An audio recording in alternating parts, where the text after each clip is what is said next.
Hello friends, आप सब जानते हैं रिसेंट टाइम में हम सब एक महामारी से जूझ रहे हैं जिसको हम लाइटली नहीं ले सकते, क्योंकि धीरे धीरे ये और बढ़ता जा रहा है और यह अपने एक्सट्रीम पर पहुंच रहा है। ऐसे में बहुत ज़रूरी है कि हम और ज़्यादा सतर्क हो जाएं और गवर्नमेंट के बनाए हुए कुछ रूल्स को ज़रूर फॉलो करें। हम माँओं की खास कर ये ड्यूटी और बढ़ जाती है, क्योंकि पूरे परिवार के हेल्थ का ध्यान रखना हमारी फर्स्ट प्रायोरिटी होती है। मैं आज आपसे कुछ टिप्स शेयर करना चाहती हूँ जिसको मैं पिछले 3 महीने से फॉलो कर रही हूँ। ये टिप्स बहुत ही इजी हैं और बहुत प्रैक्टिकल है। तो आइए देखते हैं कि सबसे पहले हम करते हैं कि हम उन सारे सरफेसेस को डिसइंफेक्ट करते हैं जो कि हमारे घर के मेंबर बार बार टच करते हैं या छूते हैं। तो इसके लिए मैं मार्केट में मिलने वाले कई तरह के डिसइंफेक्टिंग सॉल्यूशन को भी यूज़ करती हूँ, या फिर मैं घर में बनाती हूँ जो प्योर स्पिरिट होता है या आइसोप्रोपाइल अल्कोहल होता है, उसमें बराबर मात्रा में पानी मिला के आप ये स्प्रे तैयार कर सकते हैं। और इसको किसी भी स्प्रेइंग बॉटल में रख लीजिए और घर के वो सरफेस जिसको बार बार हम लोग टच करते हैं, जैसे फर्श है, स्लैब है, स्विच बोर्ड्स हैं। ये देखिए, मैंने स्विच बोर्ड को डायरेक्टली वाइप आउट कर दिया। ये जो हैंडल्स होते हैं ड्रॉर्स के, इसको अंदर बाहर दोनों तरफ से जहाँ की हमारा हाथ ज़्यादा टच करता है वहाँ पे ये है माइक्रोवेव और ओवन के हैंडल्स, फ्रिज के हैंडल्स, रिमोट जो कि बच्चे भी बहुत टच करते हैं। रिमोट एंड मोबाइल आजकल बच्चों के बहुत रीच में रहता है और उसको वो बार बार टच करते हैं। तो इनको आप प्लीज़ ज़रूर इस तरह के किसी भी डिसइंफेक्टिंग लिक्विड से इसको आप पोंछते रहें। दूसरी चीज़ होती है न्यूज़पेपर। हर घर में न्यूज़पेपर पढ़ना बड़ों के लिए और हम लोगों के लिए बहुत इम्पोर्टेंट। इसको ज़रूर डिसइंफेक्ट करें।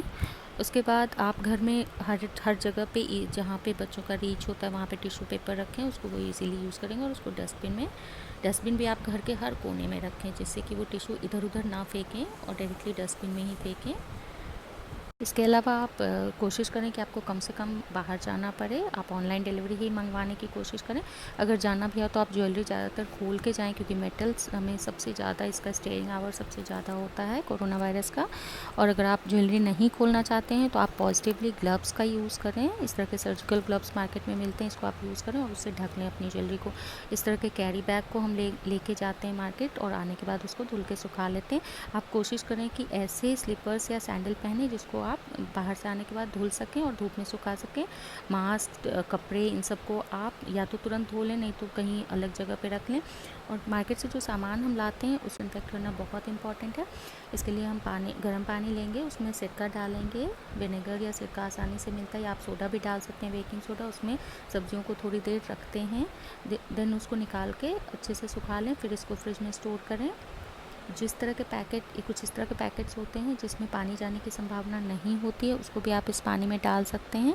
अगर आप ना डालना चाहें तो बिस्किट, नमकीन जैसे पैकेट्स जो होते हैं उनको सीधे से उसी स्प्रे से एक टिश्यू की मदद से उसके सरफेस को पोंछ लें।